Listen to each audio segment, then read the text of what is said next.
지난주에 저희 청년부 특별 새벽 기도회가 있었습니다. 그 마지막 날 설교에서 제가 청년들에게 이렇게 질문했습니다. 여러분, 무엇을 기다리고 계십니까?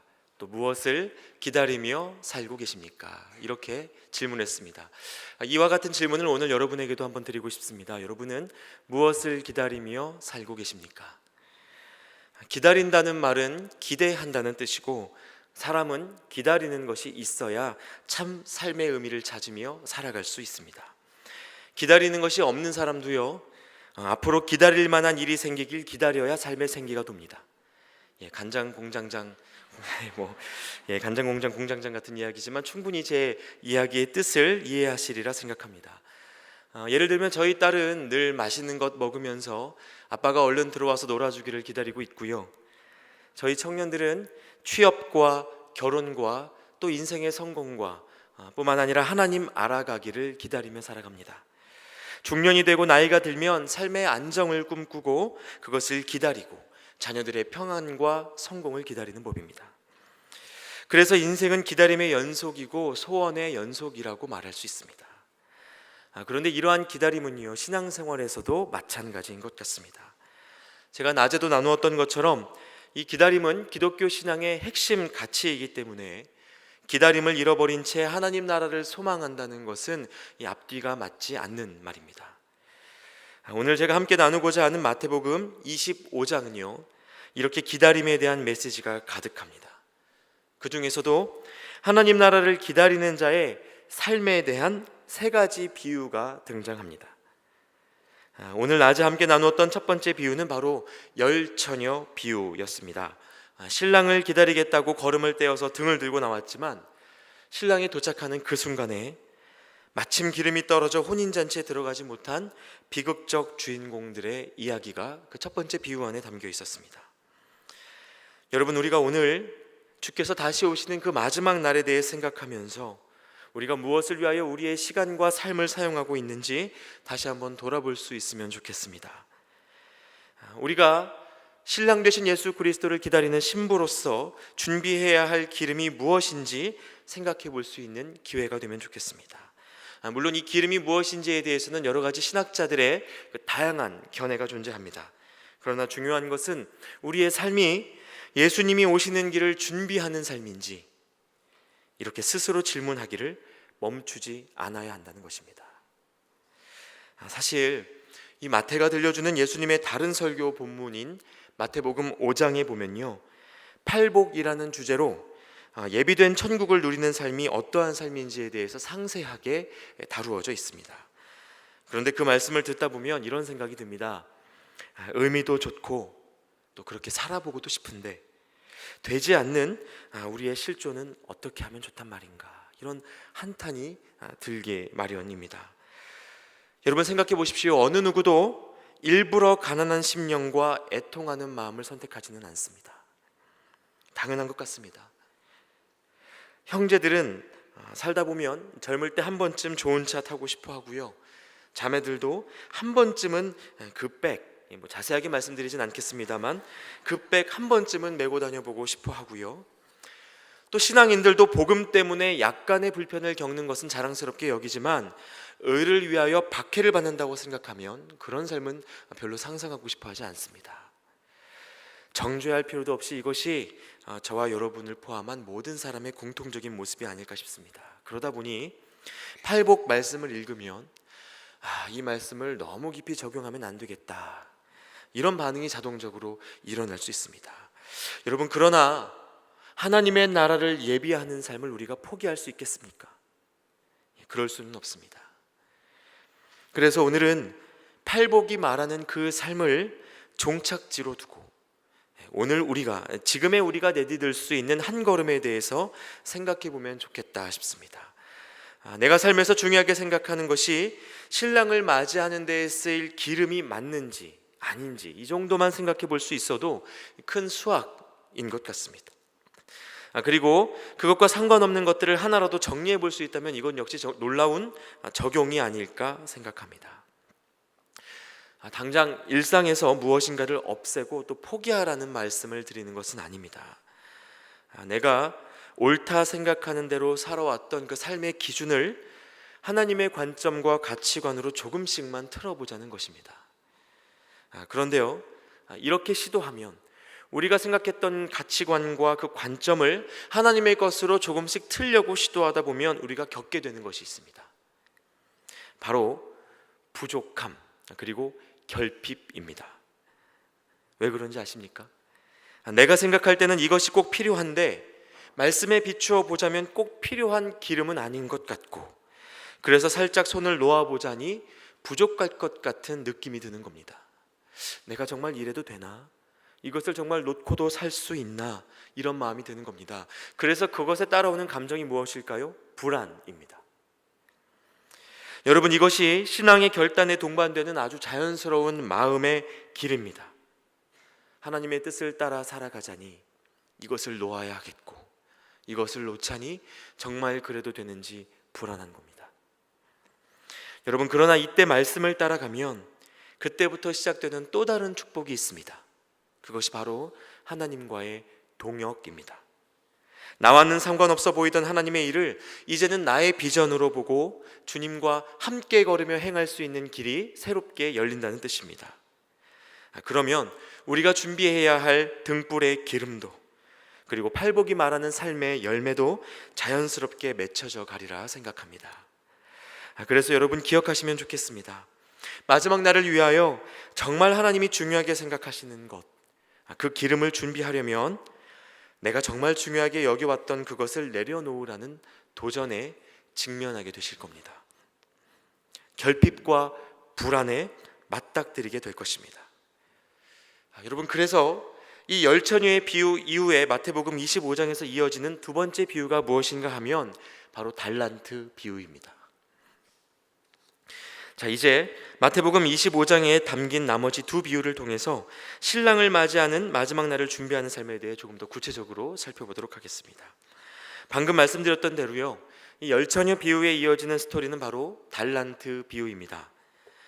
교회 학교 경험이 여러분 다 있으십니까? 교회 학교 경험을 갖고 계신 분들이라면 이 달란트 비유에 대해서 잘 아시리라 생각합니다. 저 역시 초등학교 때 전도하면 금달란트 받았었습니다. 말씀 암송하면 은달란트 받았고요, 출석할 때마다 한 달란트 받았었던 기억이 있습니다. 그렇게 번 달란트로 뭐 했을까요?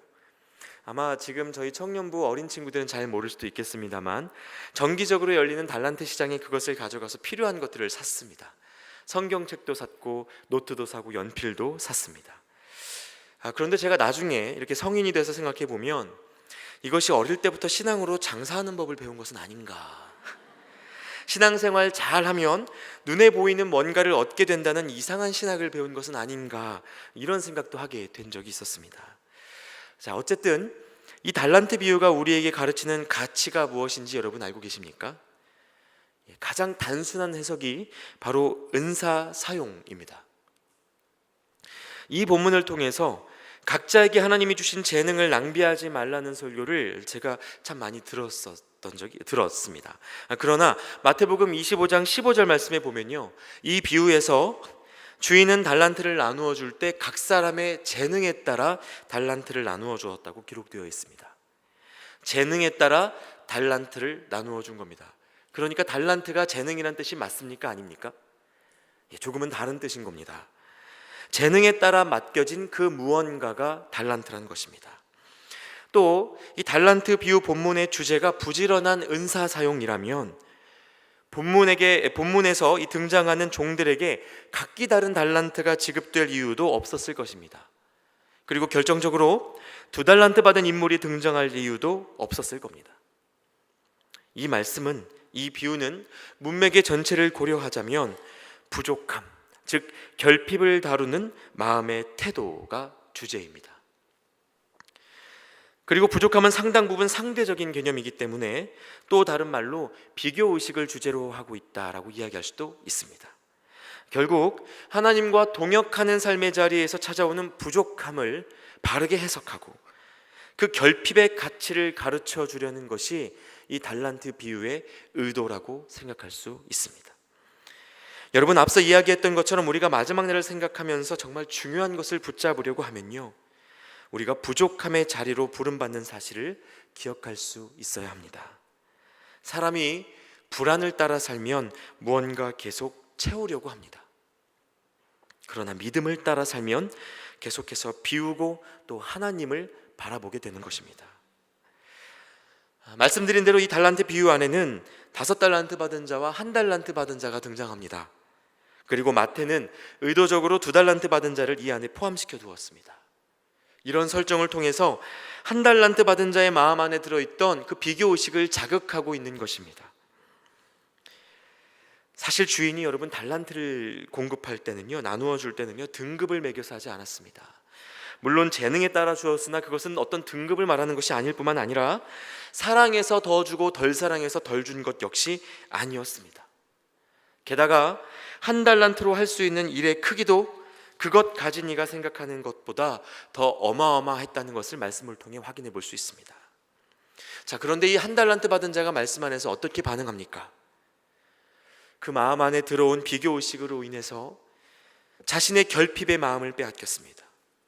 그래서 불만족스러웠고 짜증이 났고 그냥 아무것도 하지 않아 버렸습니다. 그런데 그 사람보다 겨우 1달란트 더 받은 그 2달란트 받은 사람의 반응은 완전히 달랐습니다. 부족한 것은 마찬가지였습니다.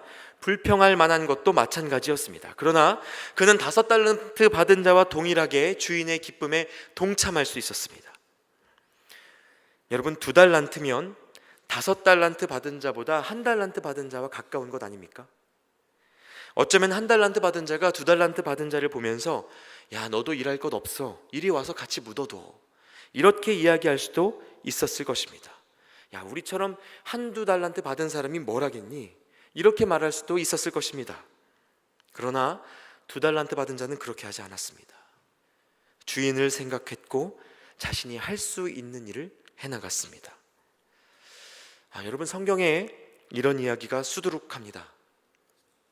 사실 하나님이 일하시는 방식이 늘 이렇습니다.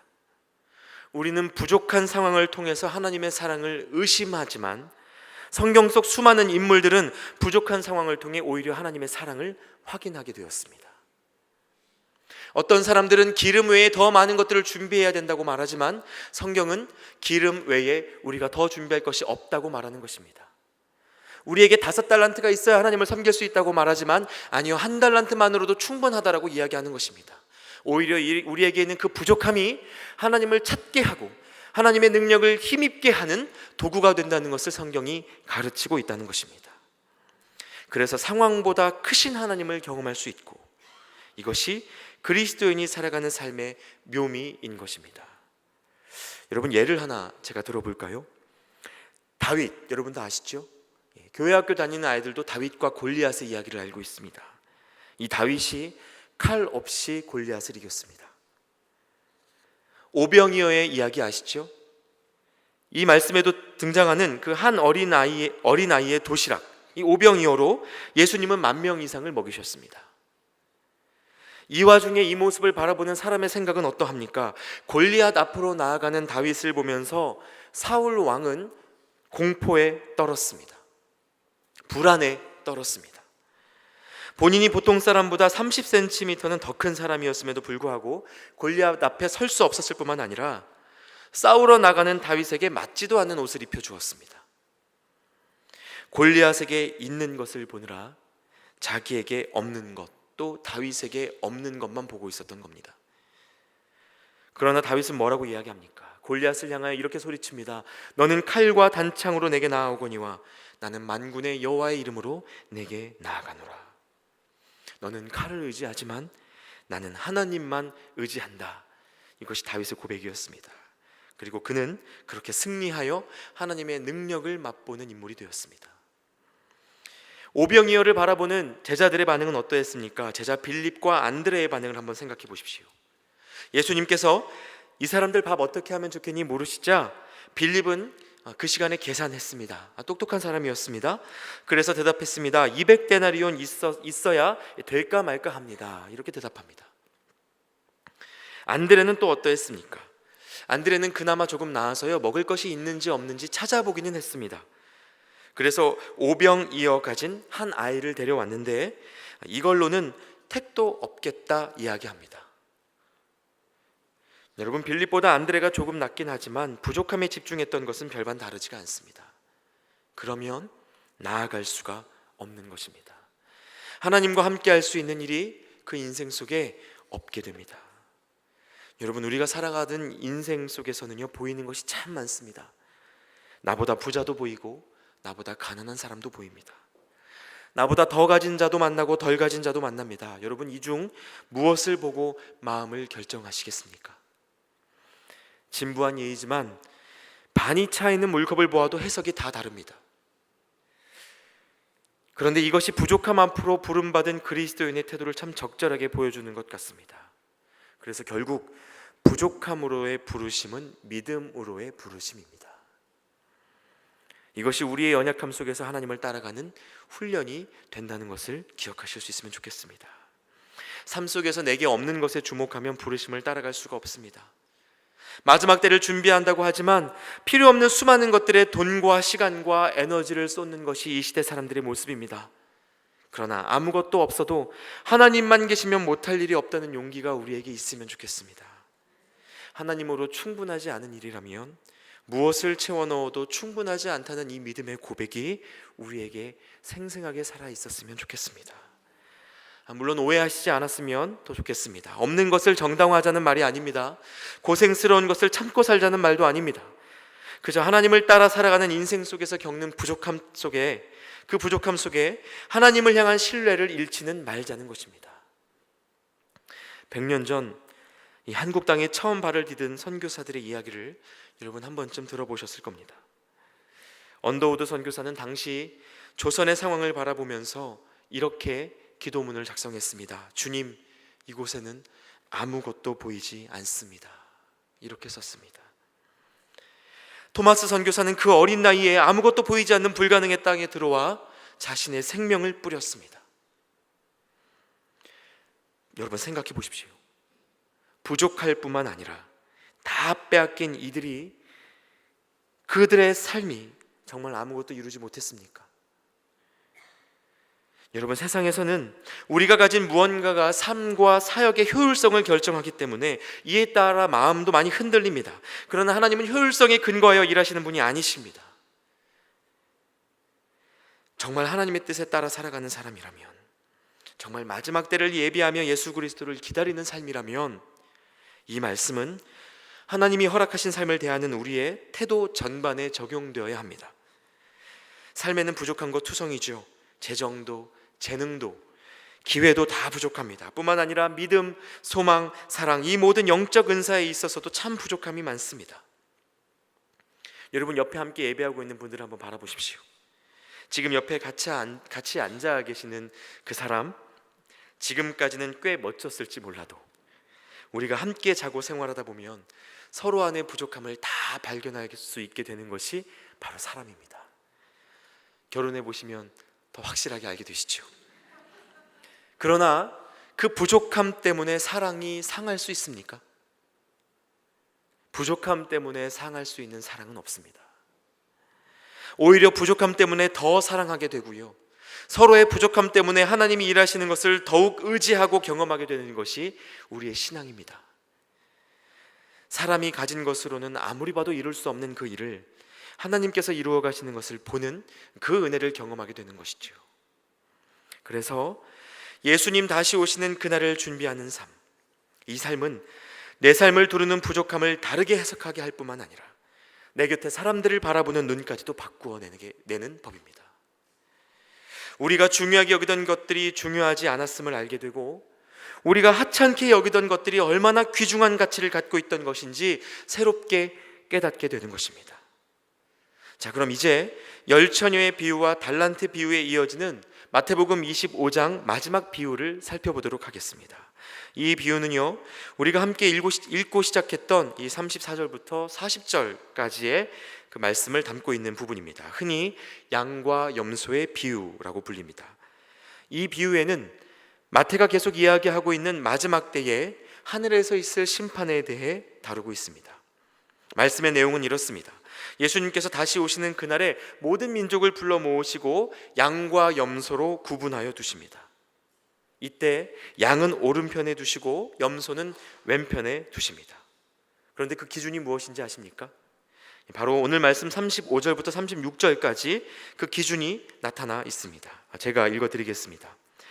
내가 줄일 때에 너희가 먹을 것을 주었고, 목마를 때에 마시게 하였고, 나그네 되었을 때에 영접하였고, 헐벗었을 때에 옷을 입혔고, 병들었을 때에 돌보았고, 옥에 갇혔을 때에 와서 보았느니라. 여러분, 이것이 바로 양과 염소를 가르는 기준이었습니다. 이 말을 들은 이들이 뭐라고 대답합니까? 주님, 우리가 언제 그렇게 행동했습니까? 반문합니다. 칭찬받는 자기들도 영문을 모릅니다. 그때 예수님께서 하시는 대답이 이것입니다. 내가 진실로 너희에게 이르노니 너희가 여기 내 형제 중에 지극히 작은 자 하나에게 한 것이 곧 내게 한 것이니라 하시고, 이것이 예수님의 대답이셨습니다. 사실 하나님의 일을 한다고 하면서도 빈번하게 일어나는 실수 중 하나가 일이 되려고 하고 결과를 만들어내려 하다가 사람을 놓치는 실수입니다. 여러분, 그런데요, 그러면 그 공동체, 그 교회는 예수님의 몸을 불구로 만드는 결과를 맞이하게 됩니다. 제가 청년부 설교 때도 참 초대교회 때의 이야기를 자주 합니다. 초대교회 정신의 복원은 이미 500년 전 종교개혁가들의 핵심 기치이자 목표였습니다. 그리고 이 시간 다시 한번 여러분과 상기했으면 하는 것은 초대교회 지체들이 철저히 사람을 세우는 공동체로 이루어져 있었다는 사실입니다. 각 사람은 서로에게 한 몸 된 지체였습니다. 물론 이렇게 되기까지 각 지체들이 교회에 소속되기 전에 정말 철저한 신앙의 검증을 거쳐야 했습니다. 그러나 그것만 확실하다면 공동체는 이방인들까지 받아낼 수 있는 열린 공동체로서, 한몸 공동체로서 그 역할을 해내는 것을 역사를 통해 볼 수 있습니다. 초대교회 공동체의 초점은 명확했습니다. 예수 그리스도의 사랑과 희생을 기억하고 그것을 전하는 삶이었습니다. 그래서 하나님을 알지 못하는 사람들을 살려내는 것, 그래서 공동체의 온 관심이 사람에게 있었습니다. 그들이 예수 믿는 공동체로서 가장 부끄러워하는 일이 있다면 함께 웃지 못하고 함께 울지 못하는 일이었습니다. 이 시대 언어로 그것을 타자화라고 부릅니다. 초대교회 공동체에서 이 타자화는 교회의 가장 큰 부끄러움이었습니다. 사람의 가치를 잃어버린 공동체, 한 영혼의 가치를 잃어버린 공동체, 이것이 교회의 가장 큰 부끄러움이었다는 말입니다. 여러분, 하나님께서 우리에게 무슨 일을 맡기신다면, 교회를 통해 어떤 일을 꿈꾸고 계신다면 그것은 100% 사람을 살리기 위한 일인 줄 믿습니다. 그리고 이것이 교회가 존재하는 목적이기도 합니다. 사람을 사랑함으로써 삶의 가치를 발견하는 곳이 바로 교회입니다. 모든 교회는 모든 사람을 위하여 죽으신 예수 그리스도의 십자가 위에 세워졌기 때문입니다. 그래서 마태는 여기에서 권면합니다. 마지막 때를 생각하면서 정말 필요한 기름을 준비하겠다면, 한 달란트 같은 환경이라도 하나님의 눈으로 바라보겠다면 이제는 지극히 작은 한 사람을 주목하라고 가르칩니다. 그러나 여기서 또 한 가지 짚고 가야 할 것, 여러분, 사람의 중요성을 생각할 때 너무 먼 곳을 생각하지 않으셨으면 좋겠습니다. 돈 벌어서 먹여 살리겠다고 정작 가족과 함께하지 못하다가 인생을 마무리하는 그런 사람의 삶처럼, 행복해지려고 최선을 다해 일하다가 행복이 뭔지 잊고 사는 인생처럼, 하나님의 일을 하면서도 그런 분들이 생각보다 많은 것을 보게 됩니다. 제가 전에 함께 사역하며 배웠던 분 중에 여러분 다 아실 만한 하용조 목사님이라고 계십니다. 여러분 아시죠? 이 하 목사님께서 돌아가시기 전 몇 년간 신장투석을 받으셨는데요, 그 치료받는 4시간 동안에도 일을 기획하면서 부목사들을 불러가면서 일을 지시하고 결제하셨습니다. 매일 생각하시는 일이 18개쯤 되었다고 이렇게 이야기하셨습니다. 그런데 돌아가실 때 당신께서 당신의 가족을 돌보지 못하고 당신의 건강을 돌보지 못했다고 한탄하시는 것을 제가 보았습니다. 가장 가까이에 있는 영혼들 돌보는 것에 소홀했던 것 같다라고 이야기하시는 것을 제가 들었습니다. 또 이분보다 조금 더 유명한 분이 계십니다. 여러분, 손양원 목사님이라고 아십니까? 모든 그리스도인들이 존경에 맞지 않는 사랑의 원자탄이란 별명을 갖고 계신 분입니다. 언제나 한센인들을 생각하시고 그들을 도우시느라 일평생을 바치신 분입니다. 그런데 그 사모님의 이야기 여러분 들어보셨습니까? 제가 전에 있던 그 음반 회사에서 손양호 목사님이 즐겨 부르던 찬송가를 제작하던 중에 그 사모님의 일기를 발견하게 되어서 그것을 이렇게 그 음반 안에 그 이야기를 싣게 되었는데요. 그 사모님이 늘상 하던 이야기가 이 이야기였습니다. 또 문둥이들 갖다 줬지. 허구한 날 문둥이들밖에 모르지. 옆에 내는 아무것도 아니지. 이 이야기가 그분의 일기장이 고백처럼 이렇게 적혀 있는 것을 제가 보았습니다. 늘 사모님이 이렇게 우셨다고 합니다. 그럼 손 목사님 그때 뭐 하셨을까요? 450장 내 평생 소원 이것뿐, 내 평생 소원 이것뿐, 이 찬양을 그렇게 부르셨답니다. 2, 3절은 큰 소리로 부르시고 두 번, 세 번 반복하며 부르시면서 울부짖으며 부르셨다고 이렇게 기록되어 있습니다. 가사가 그런데 어떤지 아십니까? 불같은 시험 많으나 겁내지 맙시다. 구주의 권능 크시니 이기고 남겠네. 이 찬양을 그렇게 부르시면서 그 사모님의 눈물을 외면하려고 애쓰셨다는 겁니다. 물론 이런 사역에 열심히 수많은 사람들에게 선한 영향력을 끼쳤습니다. 저 역시 이 하 목사님, 손 목사님 너무나 존경하는 분들입니다. 하지만 여러분, 돌아가실 때 가까이에 있는 사람들 돌보지 못했다는 후회는 남기지 않아야 되지 않겠습니까? 하나님이 가장 가까이에 붙여준 그 영혼 돌보는 데에 내가 소홀했다라는 말은 남기지 않아야 되지 않겠습니까? 1차적인 부르심에 충실하실 수 있기를 바랍니다. 사도행전 1장 8절에 성령님이 임하시면 우리가 증인이 된다고 기록되어 있습니다. 그러나 그것은 멀리서부터가 아닙니다. 예루살렘과 온 유대와 사마리아와 땅끝까지 나아가는 것입니다. 하나님의 부르심은 가까이에서부터, 바로 내 곁에 있는 한 사람으로부터 시작되는 것임을 여러분 삶으로 보여내실 수 있으면 좋겠습니다. 내 곁에 두신 그 한 사람의 가치를 서로가 세워가지 않으면 우리 삶에 하나님의 열매는 맺혀질 수 없습니다. 물론 어려움이 있습니다. 가까이에 있을수록 부족함이 너무 선명하다는 겁니다. 그래서 사랑하기 어렵다는 겁니다. 여러분, 그러나 그때마다 우리가 너무나 유명하게 알고 있는 이 전통적 말씀을 기억하셨으면 좋겠습니다. 마태복음 7장 3절입니다. 어찌하여 형제의 눈 속에 있는 티는 보고 네 눈 속에 있는 들보는 깨닫지 못하느냐. 그래서 마태복음 18장에서도 정말 큰 사람은 어린아이와 같이 자기를 낮추는 사람이라는 예수님의 말씀을 담아두었습니다. 네 눈에 어린아이같이 연약해 보이는 사람이라도 그 사람을 영접하면 그것이 곧 나를 영접하는 일이다. 네가 업신여겨도 될 것 같은 그 사람일지라도 그 사람을 실족하게 하면 너에게 화가 있을 것이다. 이것이 마태가 기록하고 있는 예수님의 말씀이었습니다.